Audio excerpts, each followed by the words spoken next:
9 en punto. A partir de este momento, las informaciones que son noticia toman el protagonismo. Comienza Informe RCR.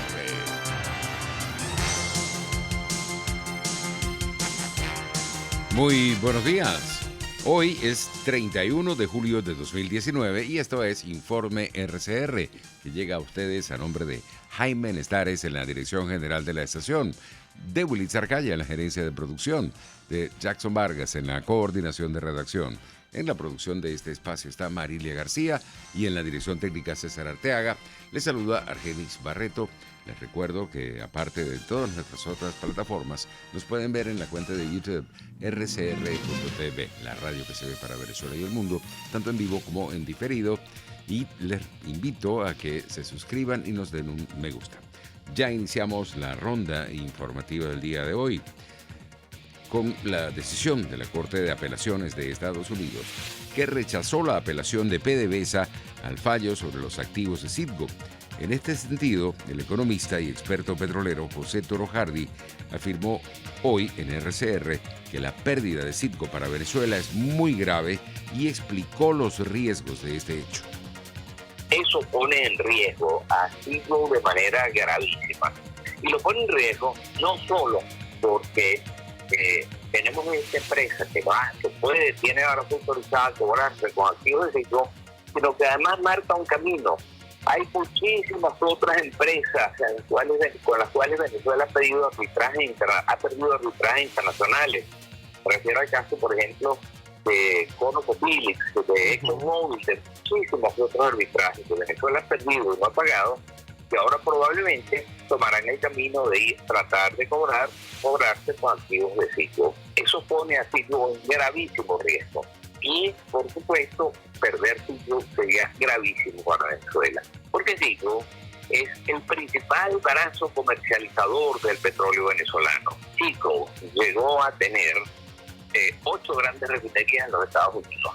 En ese país llegó a tener oleoductos que atravesaban a los Estados Unidos por el norte, llegó a tener 66 terminales, llegó a tener cerca de 15.250 estaciones de servicio banderadas con la marca Citgo, franquicias, a través de las cuales se vendía el petróleo venezolano en forma de gasolina.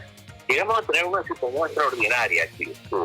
Éramos capaces de llevar el petróleo venezolano desde el tanque de gasolina, desde el reservorio, desde el depósito de reserva de petróleo en el subsuelo venezolano, hasta el tanque de gasolina de los automovilistas americanos, transformado ya en gasolina en nuestras propias instalaciones.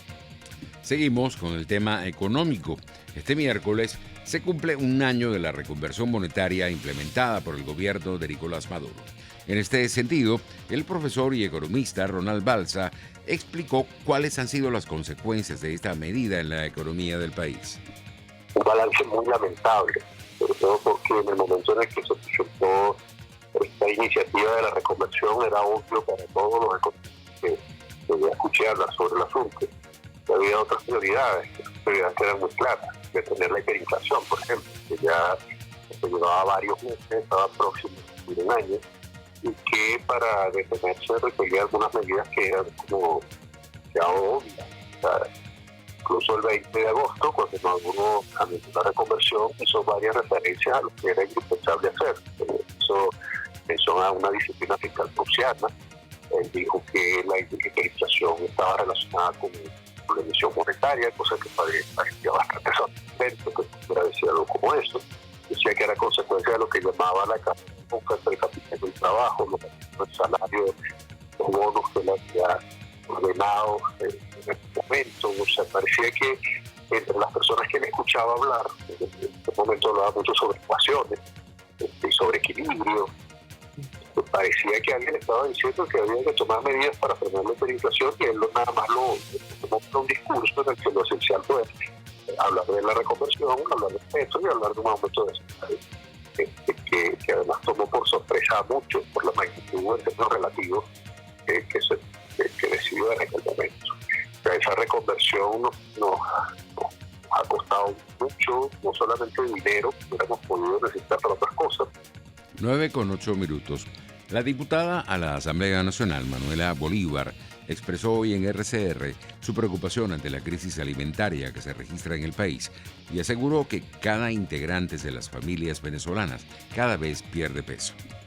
Es decir, que el hambre se coloca como de forma estructural, porque por un lado no puedes acceder a los alimentos y hoy, digamos, los alimentos están prácticamente dolarizados y están prácticamente dolarizados porque no producimos, o sea, lo que se trae es importado.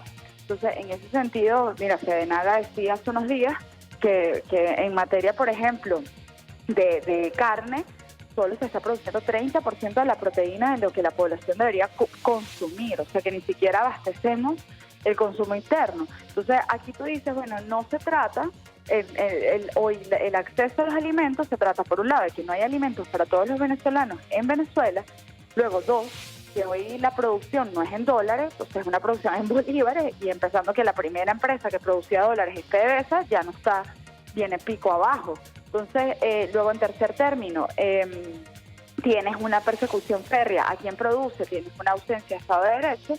Entonces, en efecto, eso es lo que es un cóctel explosivo y lo que estamos viendo es la agudización de una crisis, digamos, ya una emergencia humanitaria compleja. La diputada Bolívar también hizo referencia al diálogo en Barbados que se ha llevado a cabo entre representantes del gobierno de Nicolás Maduro y del presidente interino Juan Guaidó y enfatizó que se deben buscar todos los espacios posibles para salir lo menos traumático del régimen. Hoy la gobernabilidad en el país y digamos en una transición requiere de un pacto, requiere digamos no solo de un acuerdo de los factores democráticos en torno a las reformas y a los cambios que hay que hacer en materia económica y política, sino también digamos, o sea, va a requerir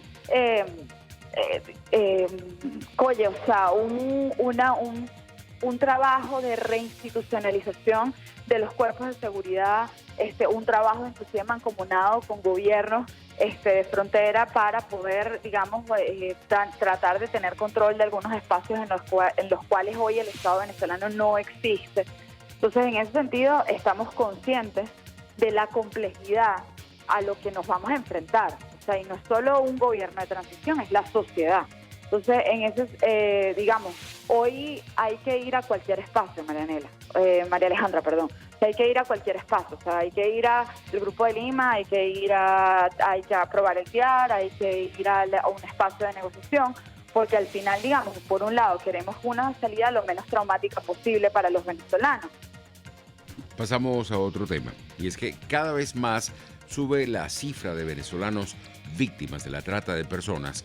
Y ante esto, Ligia Bolívar, directora del Centro de Derechos Humanos de la Universidad Católica Andrés Bello, aseguró que Venezuela vive los peores momentos ante esta crisis por lo complicado que es poder salir legalmente del país.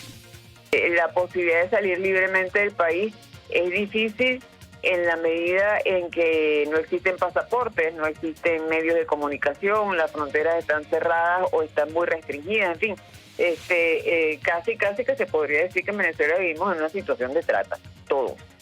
Hay fenómenos, y eso también lo comentaba yo ayer con alguien, hay fenómenos que se están dando dentro del país también, o que se dieron dentro del país, quizás ahora menos, pero todavía existen, y me causaba gracia, por decir una palabra, un tuit que sacó ayer la Defensoría del Pueblo donde decía que había que combatir la trata porque es un delito internacional, qué sé yo qué historia, y resulta que en el caso de Venezuela la trata la impulsó el gobierno de Chávez primero y ahora el de Maduro.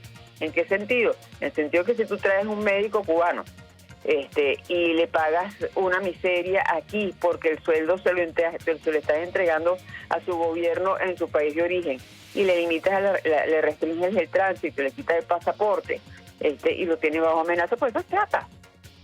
La profesora Ligia Bolívar insistió esta mañana en RCR que es lamentable que los venezolanos se estén yendo del país con esperanzas falsas y sobre todo los jóvenes y profesionales.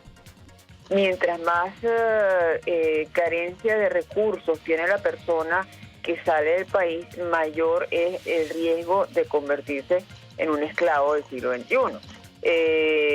Y eso es lo que está pasando. Pues si ya en Venezuela prácticamente la migración de profesionales, de inversionistas, de empresarios, eso más o menos se acabó, puedo decir. Puede ser que todavía se vayan algunos, pero el gran volumen es de técnicos y de personas que todavía ni siquiera han completado una profesión o un oficio, y que están en una situación muy precaria desde el punto de vista económico, desde el punto de vista de alimentación, desde el punto de vista de salud, y esos son los que se están yendo. Algunos de esos, no todos, pero sí algunos de esos se están yendo además con una falsa promesa. Lo hemos visto, por ejemplo, en el caso de los de los naufragios de embarcaciones que iban hacia Trinidad y Tobago, ¿no? Como a cambio de 200, $300 se les ofrece a las jóvenes un futuro y cuando llegan allá, pues obviamente ese futuro es muy diferente al que se les ha ofrecido, ¿no? Y en cuanto a este mismo tema, Carlos Trapani, abogado, coordinador general de SECODAP e investigador de la Universidad Católica Andrés Bello, afirmó que debido a la crisis económica, política y social y a la migración forzada, se está incrementando la cifra de trata de personas, sobre todo en niños y adolescentes. Fíjate, ¿qué pasa con la migración? Se genera un duelo migratorio. ¿Qué implica el duelo migratorio? Un cambio en la rutina. Es decir, generalmente ese niño o ese adolescente queda bajo el cuidado de otros adultos, principalmente los abuelos. Entonces hemos tenido casos en el SECODAP donde un abuelo de 60, 70 años está cuidando a un niño de 5, 6, 7 años. Evidentemente las condiciones físicas, las condiciones intelectuales, las condiciones emocionales no son las idóneas para asumir una responsabilidad de crianza.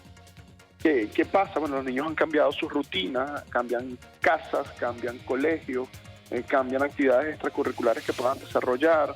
Y ahora el ejercicio de la maternidad o la paternidad se ejerce a través de una red social. Nosotros en SECODAP no criminalizamos el hecho migratorio. Y consideramos que la migración incluso es un derecho, siempre y cuando sea una migración segura. Lo que está ocurriendo en Venezuela es una migración forzada. Las personas no se van porque quieren o por placer, se van huyendo de un deterioro en las condiciones de vida. Y eso impacta tanto el adulto que se va como el niño o el adolescente que se queda. Trapani, en conversación con María Alejandra Trujillo, esta mañana denunció que cada vez es más cuesta arriba poder garantizar la ciudadanía a los niños y poder salir legalmente del país. Bueno, pero tampoco le garantizas el derecho a la identidad. Cuando la LOCNA garantiza que el niño debe ser identificado inmediatamente después del nacimiento. ¿Qué significa inmediatamente después? Que no media tiempo. Entonces, hemos identificado dificultades en los papeles de seguridad donde se plasma la constancia de nacimiento. Y ese es el primer obstáculo que sufren las familias. Al no poder ser identificado a través de los formatos especiales que emite el Ministerio de Salud, no se puede hacer el trámite posterior, que es el acta de nacimiento. Y al no tener identidad no existo civilmente. Mal puedo yo ser considerado un ciudadano. Y hay que entender que la identidad es la puerta de entrada para el goce de otros derechos. Y además, paseamos a otros documentos de identificación, dificultades con la cédula de identidad, dificultades con el pasaporte. Entonces, en Venezuela es difícil ejercer la ciudadanía, porque en las distintas dimensiones, se ven vulnerados los derechos. En Estados Unidos, los republicanos, que tienen mayoría en el Senado de ese país norteamericano, impidieron este martes una votación sobre la concesión del estatus de protección temporal, o TPS, para los migrantes venezolanos, la cual fue aprobada la semana pasada por la Cámara de Representantes. Los detalles de esta información la tenemos con nuestros colegas de La Voz de América. El primer intento para aprobar un proyecto de TPS para venezolanos en el Senado fracasó este martes. Los senadores demócratas Robert Menéndez y Dick Durbin presentaron la propuesta aprobada previamente en la Cámara de Representantes para ser considerada a través de la modalidad de voto por consentimiento unánime, pero pronto se escuchó una objeción. El senador republicano Mike Lee. Aprobar este proyecto de ley en este momento sin esa oportunidad de revisarlo, de proponer enmiendas y que se las considere y aprobarlo por unanimidad, no es la forma en que actuamos para aprobar esta legislación. Estoy feliz de trabajar con mi distinguido colega y mi amigo de Illinois para avanzar en esta dirección, pero ahora no estamos listos para aprobar esto por consentimiento unánime. Para los demócratas, el traspié no es definitivo. Vamos a seguir forzando el tema, porque si permitimos que el tema no tenga la atención necesaria, no vamos a ver movimiento. Va a seguir lo mismo en en la incertidumbre que existe ahora para los venezolanos. El republicano Marco Rubio, por su parte, escribió que tras una reunión en la Casa Blanca, espera alcanzar una resolución en este tema. Por la vía legislativa, el proyecto de ley debe ser aprobado por el Senado antes de llegar al escritorio del presidente Donald Trump, quien debe promulgarlo. Pero el mandatario también tiene la potestad de hacerlo a través de decreto presidencial. La política de TPS para los venezolanos es en línea con la política del presidente Trump hacia Venezuela. Quizás no lo ve en línea el presidente con el tema inmigratorio porque le ha negado a otros grupos la continuación de TPS. El Estado de Protección Temporal, o TPS, otorgaría protección temporal a los venezolanos que se encuentren en Estados Unidos en el momento de su aprobación. Jorge Agobián, Voz de América, Washington. La madrugada de este miércoles llegó al aeropuerto de Maiquetía un cargamento de la Cruz Roja con 34 toneladas de medicamentos e insumos médicos procedentes de Italia. Según un comunicado de la organización, se trata de una donación de la Cruz Roja italiana junto al Ministerio de Asuntos Exteriores de Italia y donantes privados. Incluye antibióticos, antiinflamatorios, productos sanitarios desechables y equipos médicos.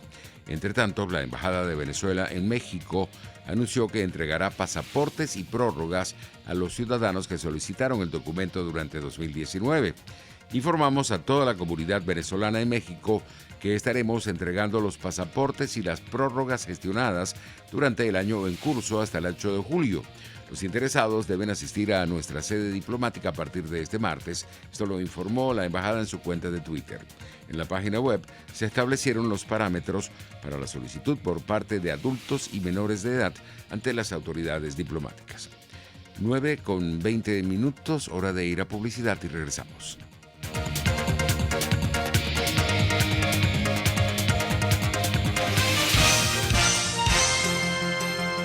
Usted escucha Informe RCR por su 750 AM. Puedes seguirnos en nuestras redes sociales. En Twitter, @RCR750, la radio que se ve.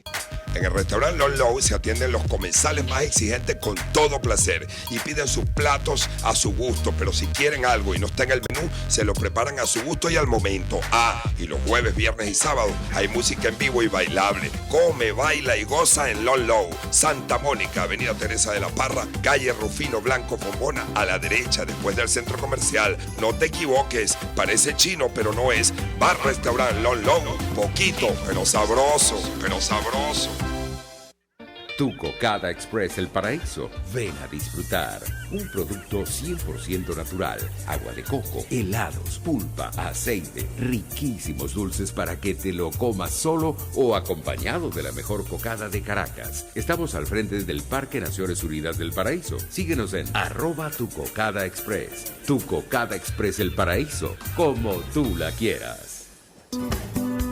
Dosis Alternativa es una ventana abierta donde usted hallará respuestas a diversos temas de salud que nos preocupan. Dentro del campo de la psicología de la salud está la psico-oncología, que es el estudio psicológico o es la acción del psicólogo en el campo de la oncología. Entonces se busca abordar los problemas emocionales, los problemas psicológicos que pudiese presentar la persona que está vivenciando un problema oncológico. No solamente si tiene un problema, sino también para la prevención de los mismos también. Dosis Alternativa les hace llegar de una manera sencilla y amena la orientación de profesionales que necesita para comprender y manejar correctamente situaciones de nuestro día a día. El agua contaminada pues produce todos estos cuadros, no solamente diarreicos, ahorita tenemos un brote bastante importante de hepatitis A que también es transmitido por el agua contaminada. Entonces son muchas enfermedades que son transmitidas por el agua que no estamos previniendo en este momento. Dosis Alternativa con Marilia García y Jackson Vargas,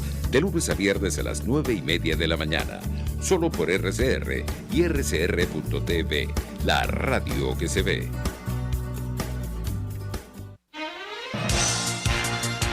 Les estamos presentando Informe RCR, el compacto informativo de esta hora, solo por RCR 750 AM.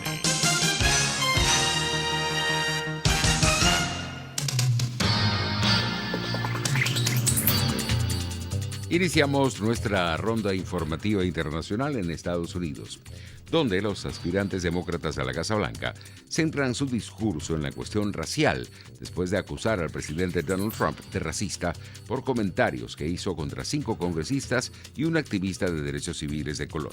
Escuchemos el reporte de La Voz de América. Después de recibir críticas por arremeter en 2 semanas contra 5 congresistas y un activista pro derechos civiles de color, Donald Trump se defiende. Soy la persona menos racista del mundo. La cuestión racial ha tomado relevancia en el discurso político, y no solo del presidente, también de los aspirantes demócratas a reemplazarlo en la Casa Blanca tras las presidenciales del año que viene. Es una verdadera tragedia y una vergüenza para nuestro país que tengamos a un presidente racista e intolerante. Creo que la estrategia deliberada de Donald Trump es decir a todo el que tenga un problema en Estados Unidos, cúlpele a quien no se parezca a usted, suene como usted o rece como usted. Hay quien incluso va más lejos calificando las palabras del presidente. Creo que se trata de una emergencia nacional. Y otros consideran que este discurso del mandatario no es más que una cortina de humo para distraer de otros asuntos de la agenda. Creo que lo más importante es recordar que es una trampa. Quiere distraer a la gente. Uno de los 2 precandidatos negros en la contienda electoral asegura que el discurso racial no es algo nuevo. Ya lo vimos en los años 50 y 60, cuando se intentó de todas formas disuadir a los votantes negros. Por lo tanto, esta es una de esas elecciones en las que tenemos que responder a quienes intentan eliminar votos y disuadir a votantes. La cuestión racial se une así a la migratoria, otro eje central de la campaña del presidente Donald Trump en su búsqueda por la reelección el año que viene. Mauricio Segovia, Voz de América, Washington. Corea del Norte lanzó 2 misiles balísticos de corto alcance, un test armamentístico similar al que realizó la semana pasada y que tiene lugar a pocos días de que comiencen las maniobras militares de Seúl y Washington a las que se opone Pyongyang. Seúl condenó la acción y exigió a Pyongyang que cese unas provocaciones que amenazan con hacer repuntar la tensión en la región, mientras las negociaciones entre Estados Unidos y Corea del Norte para la desnuclearización del régimen continúan estancadas. Entre tanto, Italia permitirá desembarcar a los migrantes del barco Gregoretti. En el guardacostas italiano viajan 116 personas rescatadas por el barco militar tras haber zarpado desde Libia el pasado 25 de julio a bordo de varias pateras. La autorización de Roma para desembarcar tenía como condición el acuerdo de varios países europeos para repartirse a los ocupantes del barco. La dura política migratoria del ministro del Interior de Italia, Matteo Salvini, solo había permitido desembarcar hasta ahora a 15 menores de 16 años. 9:26. Tenemos otras informaciones. Familiares de una persona amenazada o perseguida ya no tendrán derecho a solicitar asilo en los Estados Unidos. Así lo ordenó una decisión emitida este martes por el Departamento de Justicia. Escuchemos el siguiente reporte. Hasta el momento, la ley en Estados Unidos permite que una persona solicite asilo si se considera perseguido por razones de raza, religión, nacionalidad o por pertenecer a un grupo social y opinión pública. Ahora no van a poder utilizar los actos de violencia en contra de un familiar solamente si le ocurre a la persona directamente. Es una manera de reducir el número de casos que calificarían para asilo político. En este último punto, los familiares de las víctimas habían sido cobijados por la ley hasta el momento. Sin embargo, con esta nueva orden, el Departamento de Justicia revirtió la decisión. Dado que casi todos los extranjeros son miembros de una familia de algún tipo, reconocer categóricamente a las familias como grupos sociales particulares haría que prácticamente todos los extranjeros sean miembros de un grupo social particular. No hay evidencia de que el Congreso haya pretendido en el término grupo social particular lanzar una red tan amplia. Sin embargo, el abogado Joseph Malouf alerta sobre el riesgo que corren los otros miembros de una familia cuando uno de ellos ya ha sido coaccionado. Muchas veces amenazan a la persona con que van a herir a otra. Si no haces lo que te digo, voy a matar a tu esposa, voy a matar a tu hijo. Entonces, esto es... Para mí esto es un problema grande porque van a haber muchas personas que califican en términos de tener un temor real de que van a ser agredidos y ahora no van a poder venir para acá porque el presidente y su administración quieren cambiar ahora la manera en que se determina de dónde viene el temor. Hasta el momento, varias organizaciones que trabajan en favor de los inmigrantes han dicho que apelarán la decisión por considerar que va en contra de las normas constitucionales establecidas. Yasmín López, Voz de América, Washington. Un sismo de magnitud 5.9 4.9 remeció la costa de El Salvador este martes, haciendo que los atemorizados residentes salieran de sus casas de madrugada. No se reportaron víctimas ni daños materiales. El Servicio Geológico de Estados Unidos reportó que el movimiento telúrico tuvo una magnitud preliminar de 5.9 y se sintió cerca de la medianoche en El Salvador. Con esto llegamos al final por el día de hoy. Que tengan un feliz día.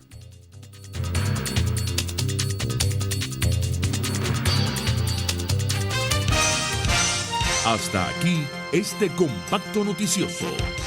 Manténgase en nuestra sintonía, porque estaremos informándole de la noticia al momento de producirse. RCR 750 AM. RCR 750 AM. Porque lo